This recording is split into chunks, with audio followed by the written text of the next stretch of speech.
we know how hard it is to balance home life and work life. Anyway, I can't think of a single coaching relationship you and I have had where balancing that professional identity and parenting identity hasn't been part of the coaching work.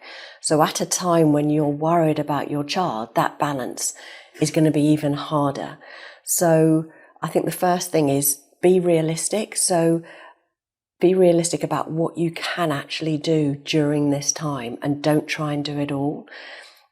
Think through what your boundaries are, where you're at, what support you need to be able to offer to your child or want to be able to offer to your child, and what you're doing at work. Think about what are your boundaries. So what are the things you're not prepared to compromise on, sometimes compromise on, actually stuff doesn't matter too much, just let it go for now.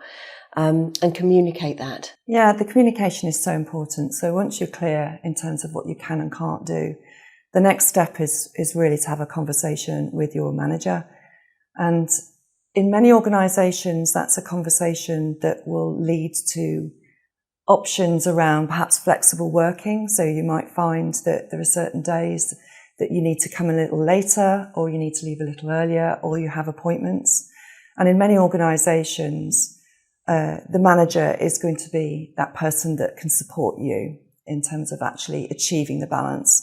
And it's not a single conversation, obviously. This is an ongoing relationship that you have, and you keep your manager updated in terms of where you are. And through that, where that's often the route through in terms of being able to create a better balance for yourself. One other thought is often you might leave having that conversation till you absolutely have to, till that balance really is out of kilter. And what we really encourage is have that conversation as early as you feel able to have that conversation, to flag up to your manager, possibly to colleagues if you feel safe to do so, what's happening, so people know and they understand perhaps why you might be late coming in for work, or you're not able to give as much to your work life as you might normally do.